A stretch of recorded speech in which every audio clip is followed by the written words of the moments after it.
Welcome to Don't Do Disney Without Us. My name is Daniel. And my name is Zach. And welcome back to our show. It's a little show where we talk about all... It's a little show where we like to talk about... I was going to get it this time, too.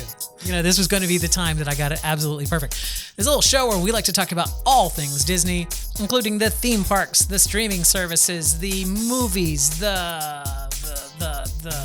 food, the festivals. But not the sports, unless it's Run Disney. But today... it's all about the parks. We're going to talk about the parks panel at the D23 Expo? The Destination D23. Oh, man, I screwed it up.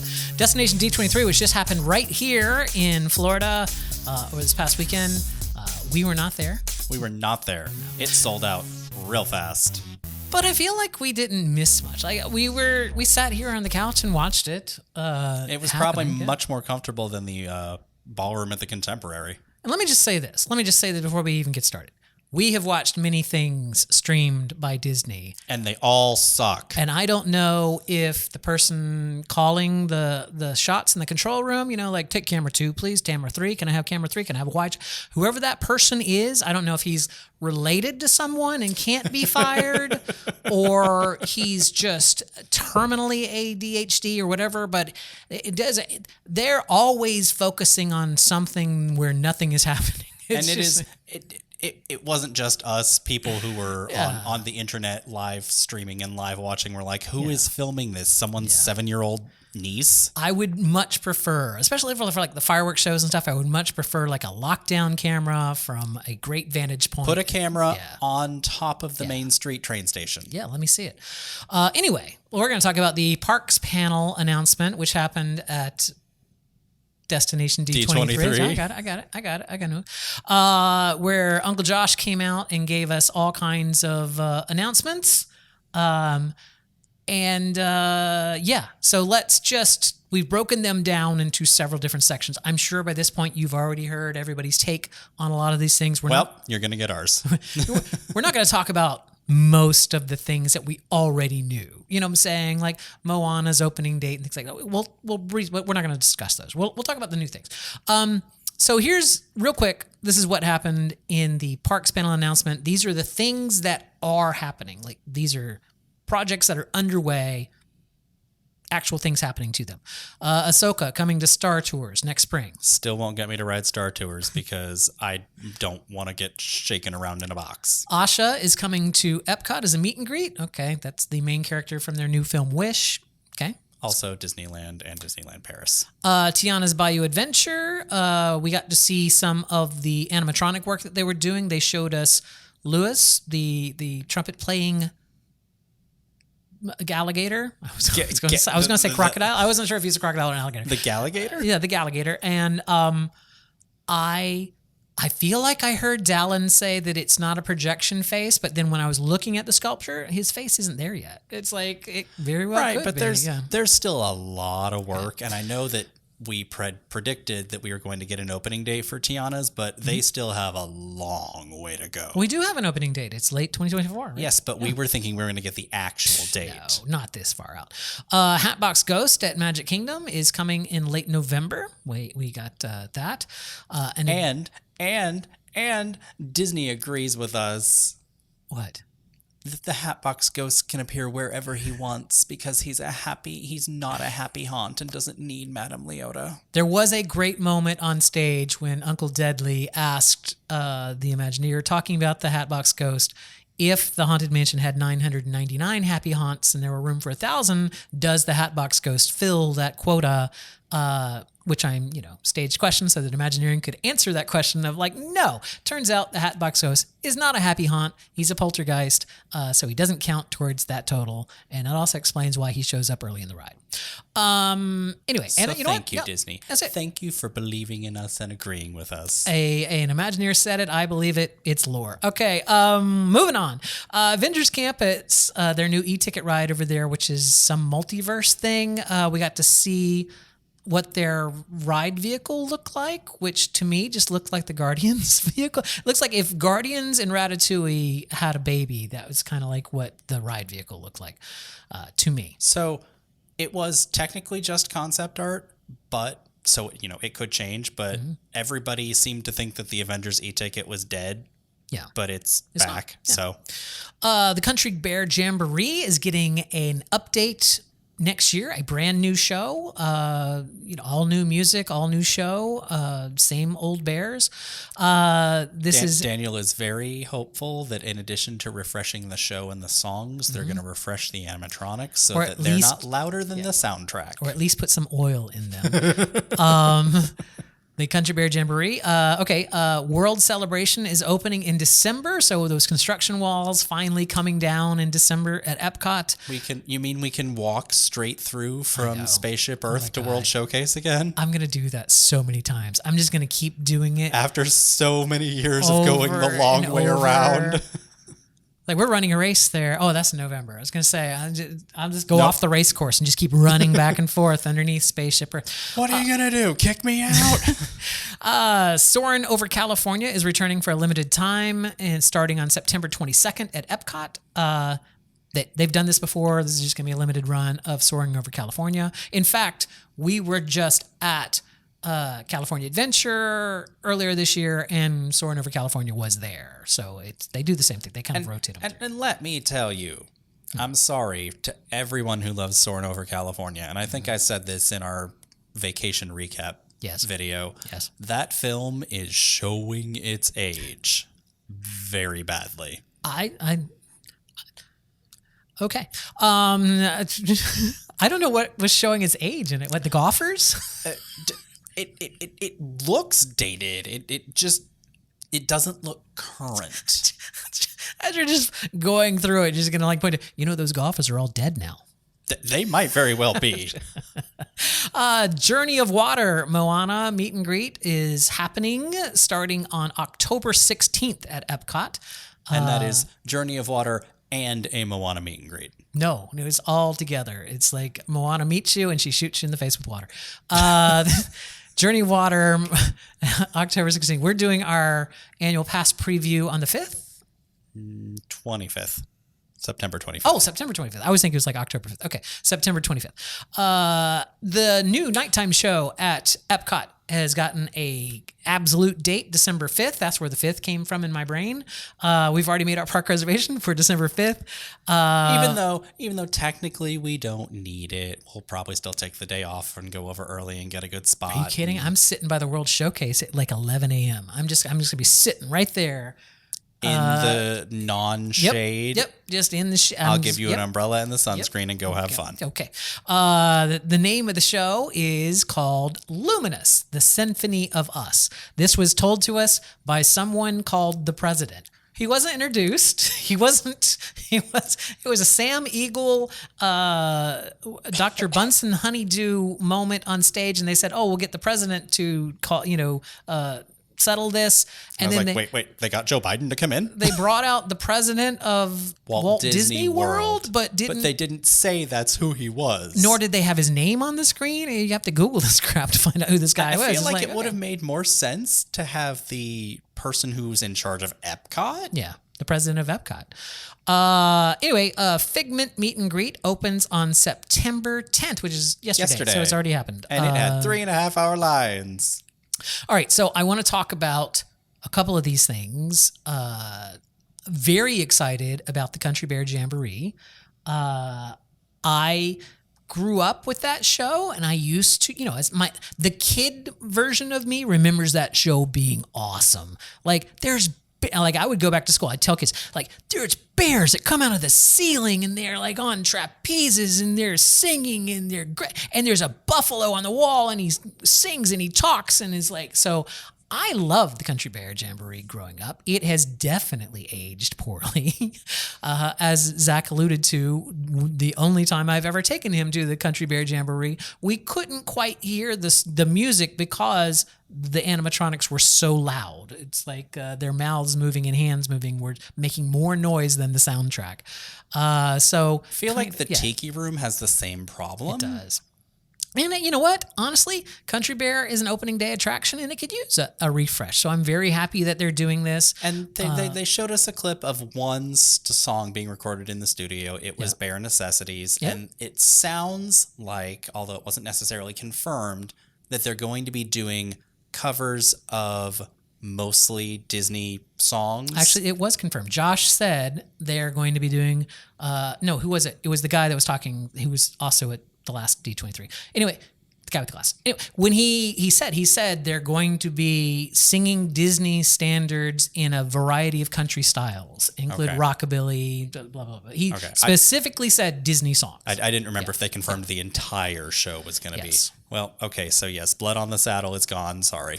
You know what? I wouldn't even count. I mean, there may be little offs like that, like Blood on the Saddle was a cute little bit. But it would be just as funny if Big Al were to sing a Disney song badly like that. You know what I'm saying? Like, let it go, let it go. You know, I don't know. I'm just spitballing here, but it's like I feel. The songs that the Country Bear sings are just Americana songs, Davy Crockett, a bunch of just old folk standards and whatnot. It's like, so switching to the Disney songs, I think is great. Who the hell knows Davy Crockett? Who the hell under the age of like 50 knows the Davy Crockett song? It's like, it's time. It's time to be refreshed. I salute it. I think it's going to be great. Also, I will go see the Country Bear Jamboree again when this new version opens. Yeah. I'm also very, very excited about Luminous. And like I said, we've already made our park reservations for December 5th to make sure that we see it. I can't wait for Luminous. I loved Harmonious.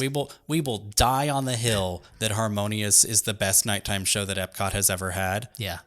Yeah. But I'm excited for this because just the music and the one piece of concept, the title and the one piece of concept art we have makes it look like they're taking a lot of inspiration from Harmonious. Yeah. And the title, it's all about us being connected and blah, blah, blah. So and remember, Harmonious was designed to be viewed from on top of that building, which got canned. So there was so suddenly it was a show which was designed to be seen beautifully from a certain vantage point that never existed. So Harmonious, taking that and now reimagining Harmonious to be a show that is more for the people around the world showcase, I think. And hopefully won't have the same viewing problems. And I'm not talking about the barges. I'm talking about the fact that if you wanted to see the center, you had to be in one of the two directly head-on spots. Right, exactly. So hopefully they've taken that into account, and the show looks the same from anywhere around the lagoon. Yeah. They're constantly polling audience reactions, so I'm sure that those were things that they were taking. All right, there were some blue sky moments that were talked about and that I want to actually get into. But before we get into that, I want to talk about the panel itself, because I've heard a lot of people talk about the panels and their reactions to all the new announcements, but I haven't really heard people talk about this, which is they started this panel with three Cirque du Soleil songs. I was trying to say songs from Hercules, but then I said Hercules. So Hercules songs. 3 songs from the movie Hercules. With the Muses. Yep, they dressed up 5 cast members as the Muses and them come out and sing. And then a man took one of those pride throws that they sell at Creations and made a suit out of it and came out and sang Go the Distance. And then it's a visual joke. And then the Muses came back and sang their second group song that is from the movie, Zero to Hero. And I was thinking it was going to lead into the announcement of, hey, here's a live action Hercules coming. Right. Or something Hercules related. We're going to bring back the Hercules Zero to Hero parade at Hollywood Studios, right? I was like, I love that parade. So I'm thinking, there's going to be a Hercules announcement. There was no mention of Hercules, no reason why they were saying. The Muses left. One of them stuck behind and sang. And hung out with the band. For the rest of the show, and her name was Mika. And the band. Anyway, it was just very confusing. But the most confusing thing that has happened is that they brought out the Muppets. And I'm not talking about, there was, the Country Bear Jamboree, so they brought out Fozzie Bear and he made some bear puns and everything. They brought out Kermit, Piggy, Scooter, Gonzo, Bunsen Honeydew, Uncle Deadly, Sam the Eagle, Fozzie Bear. It's like all of these big name, Muppets out there, as well as they had Dave Goelz there. So, and yet there were no Muppet announcements, 0 Muppet announcements whatsoever for the entire panel. And they kind of passed off the reason for Dave Goelz being there is that he is the voice of Figment. So he got to, they announced the Figment meet and greet while Dave Goelz was there. But I mean, he wasn't the original voice of Figment. He just came in later. And I love Dave Goelz. Trust me, I'm a huge Muppet fan, and I love Dave Goelz. But it was just kind of felt wasted on that. It's like they were just on the cruise ship. They were just on the Disney Wish doing all those things, and they went straight from there to Destination D23. And so what for? Why were they on the cruise ship and here? And it's like, give me a Muppet. Why does Disney use the Muppets everywhere but the parks? Or you would think a park panel, is it suddenly the Muppets are, we're going to get a Muppet announcer. We're going to update Muppet Vision 3D. We're going to add more Muppets everywhere. Nothing. We're going to bring back great moments in history, but just the American parts. Yeah, nothing. Anyway, that was very confusing. Those were the two, if I had complaints about the panel, that would be it, is why did you choose Hercules and why were the Muppets there? Oh, or are we going to get Hercules and Muppet announcements out of nowhere 3 weeks from now? Yeah. That should have been announced at the panel. All right. So now let's talk about the blue sky things. These are things that are not yet in development, but they are... Well, no. They're in development, but they're not... They're not yet building things. Correct. They have concept art. We have ideas. They feel confident enough of them for them to share them with us, but still could possibly change. A new Pirates of the Caribbean themed lounge at the Magic Kingdom, which is where the Tortuga Tavern is. We're guessing it's probably that they're retheming the back half of the building that has Tortuga Tavern and Pecos Bill. Pecos Bills. Yeah. To a Pirates of the Theater. Pirates, I can't talk. Pirates of the Caribbean themed lounge, which sounds awesome. They're bringing out the Barker Bird that used to be up on top of the, what do you call that? That big open area where you go into Pirates, like it's not a carport, but it's like big, the air conditioned queue area. Well, that it especially wouldn't be a carport outside. Because they're pirates, so it would be a ship port. But he used to be up there. He used to be out there. Okay, why did I think the Barker Bird had to do with the Tiki Room under new management? So there was a Barker Bird for the Tiki Room right up the street, and that was the original Barker Bird that they had to take down because it was problematic. But what he said was problematic. That was actually famously voiced by Mel Blanc. But when they took down the Barker Bird from Tiki Birds, a lot of people wanted it, a Barker Bird. So they put one in at Pirates, and he's a little peg-legged parrot that made little pirate jokes. It's like, I don't even remember it was someone. You can find them on YouTube, but anyway, they're bringing him back in conjunction with this lounge. Sounds cool. I would be all for a pirate theme. I'm all for a bar at Magic Kingdom, honestly. Hell yeah. Oh yeah, absolutely. A reimagining of Test Track. This is, and they say that it's going to take inspiration from the original attraction World of Motion, which I loved World of Motion. So I think that's great. I think the one problem I have with Test Track is the repeatability factor is just not there for me. I mean, yes, you can design your own terrible looking car, but the Test Track, like, I'll give you an example. The Cars Land or the Radiator Springs in Cars Land over at Disney California Adventure is roughly the same ride as Test Track. There's a few extra pieces here and there, but by and large, it's the same ride. Same ride system, same kind of a ride.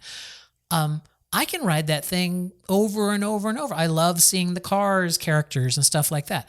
But Test Track in Epcot just bores the crap out of me. It's just like, now let's try those anti-lock brakes. It's like, I want to see tractors being tipped over out in the cornfields, and then Mater coming up and saying something like that. That's more fun to me than doing some silly safety feature thing. And I don't remember if Radiator Springs Racers is as rough, but Test Track hurts.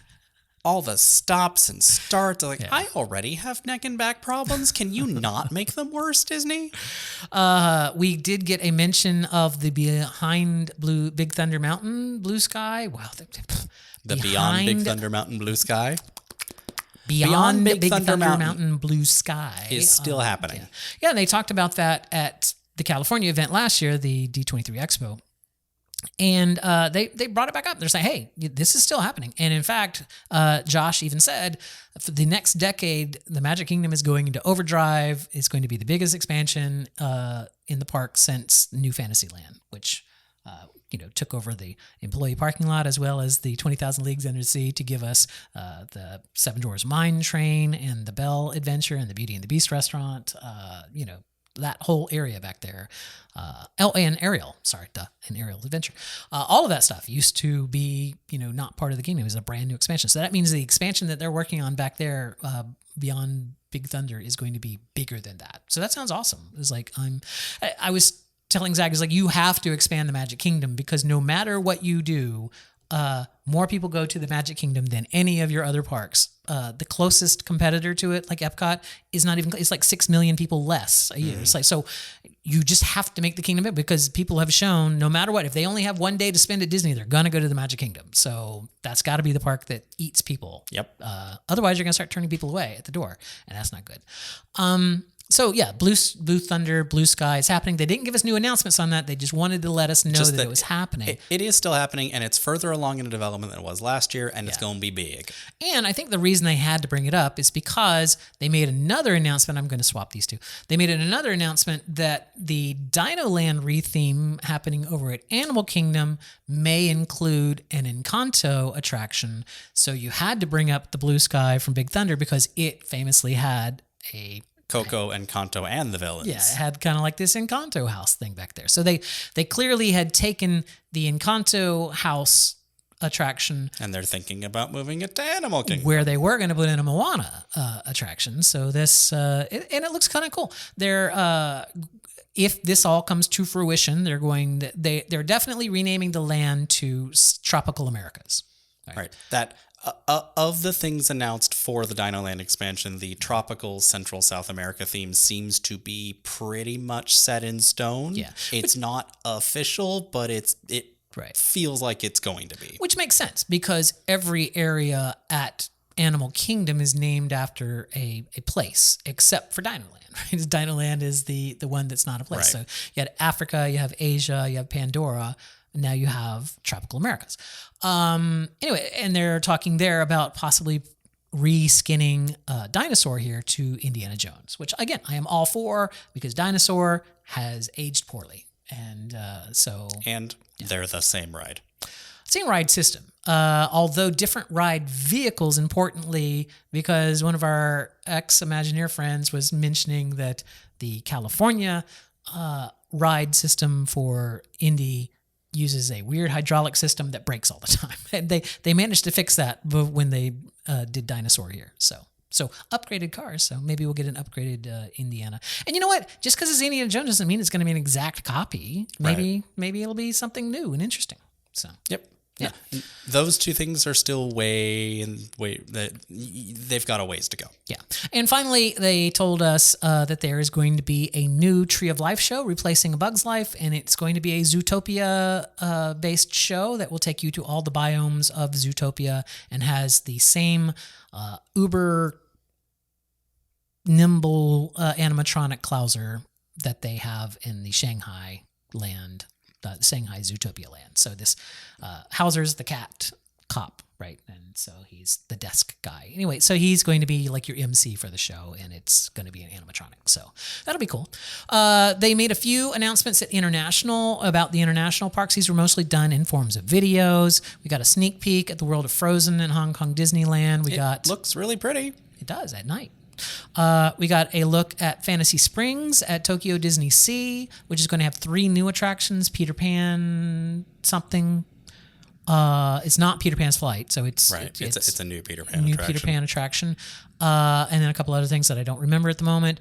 We got to see the look at Zootopia Land at Shanghai Disney, and we also got an early look at the Frozen area that they're building at Paris. So those were the international announcements there. Nothing that we didn't know was already happening, just kind of like looks at what they're just doing. Just updates, really. Yeah. And that was it. That was the parks panel. Overall, what did you think? I was happy. We said in our little section in our last video where we predicted things that it was going to be a relatively low-key panel, and I think it was. Yeah. We didn't get very many brand new announcements, and the ones we did get weren't earth-shattering, so... I disagree. Retheming an opening day attraction, that's a big announcement. That is. Any other day, that would be a big announcement. Right. Yeah. Okay, that's fair. Yeah.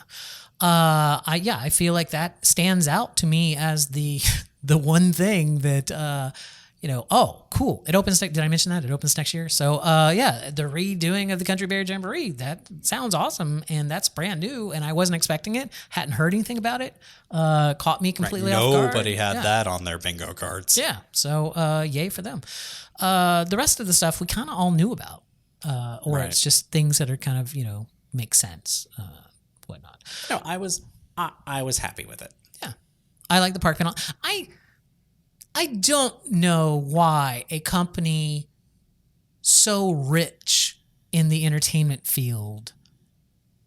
I mean, this is Disney, for God's sakes. You could have any actor in the world come out and do this stuff for you, right? You could have I don't know, any MC, anybody, whatever.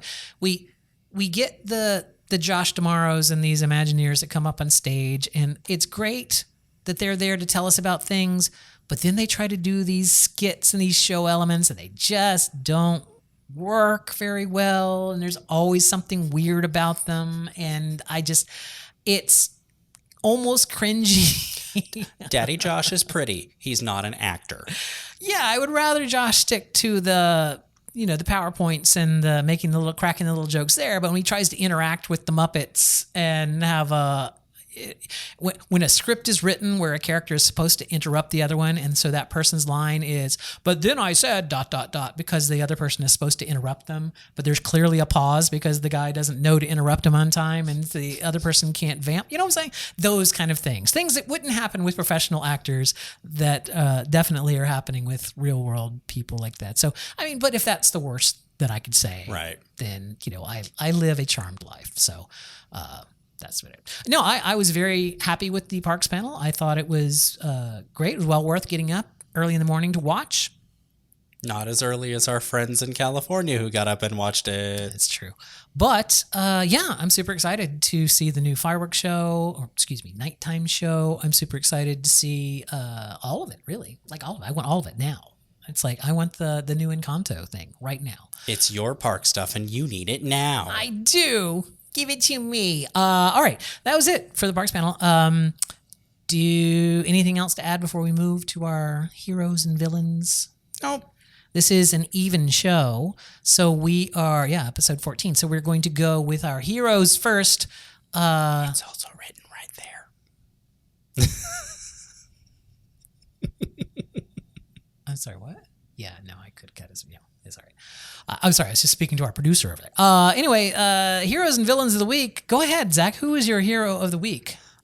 Disney, for doing good on the parks panel, honestly. I feel like we set our expectations at the appropriate level, and we were rewarded. Yeah. We didn't go into it thinking that they were going to announce all these big, brand new things, and thus were disappointed.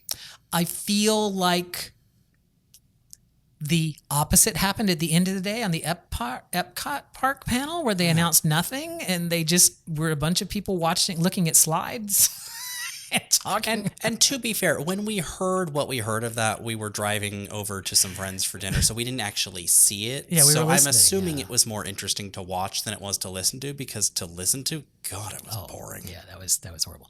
All right, my hero of the week is Dave Goelz, the voice of Scooter, Gonzo, Dr. Bunsen Honeydew, just 1,000 other Muppets.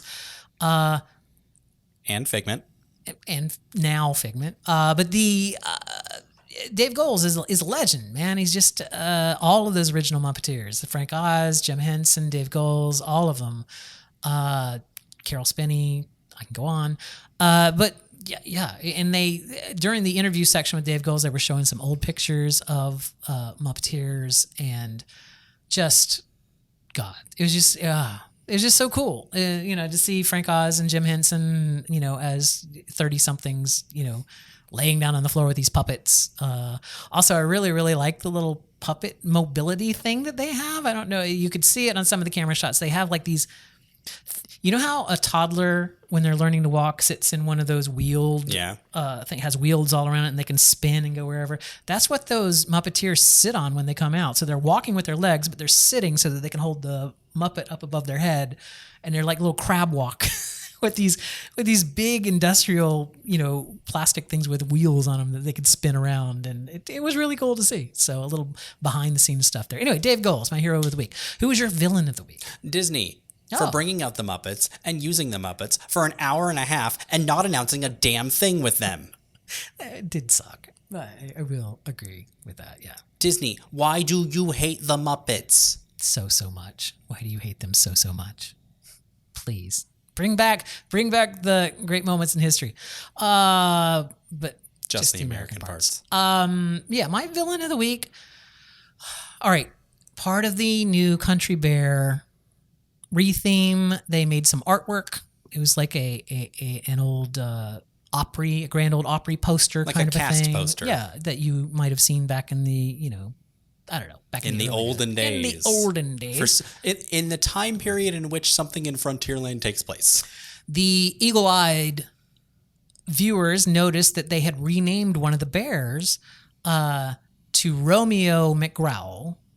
And I won't say his original name because, as it turns out, it is a racial slur. So, but there are people that are genuinely upset that they changed this bear whose name was a racial slur. They are upset that Disney changed their name. And that sounds about white. You're my villain. Welcome to villainhood, ladies and gentlemen. Guess what? The world is more inclusive, and Disney is trying to be more inclusive, and that includes getting rid of really, really unfortunate things in their parks. Yeah, and if you're upset about that, please leave. Yeah, and why does it matter? It's not like that. His last name has always been McGrawl. He's still McGrawl. He's still the same character. They just changed his first name. It's like, relax. It's not the end of the world.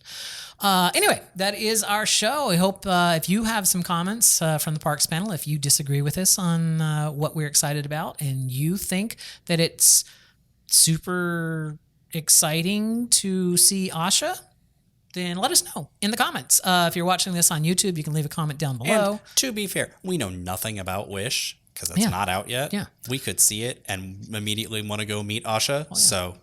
but if you have something to say, let us know in the comments. If you're watching on YouTube, if you're listening to us on audio or on Spotify, watching video on Spotify. Anyway, our email address is don'tdodisney@gmail.com. We'd love to hear from you. Zach will be happy to reply to you. But I do read them. He does. He'll tell me, hey, there's a comment you haven't replied to. Rather than replying to it himself. Look, we both have jobs. I edit the shows. You reply to the comments. I handle all the socials. That's and right. the... Oh, he said the socials. Anyway. Now I have to roll my eyes at myself. As I mentioned before, there is a video version of this show. If you're listening to our audio podcast, it is on our YouTube channel, youtube.com/WDW Aristocrafts, or you can just search for Don't Do Disney on YouTube and you will find us. And if you are watching us on YouTube and you're out and about and want to listen to us in a more portable fashion, then subscribe to our podcast audio version anywhere that fine podcasts are served. The video version is also on Spotify. So on Spotify, you have your choice of either video or the audio version. And there you go. That's that simple. Bada bing, bada boom. All that is left for me to do is to say, please. Nay. No, nay? Nay. Nay? What? Beg. You talk about me not knowing the beginning of the show. At least I know the exit of the show, and now you're tripping me up here. All that is left for me to do is to say, please, please, please, don't do Disney without us.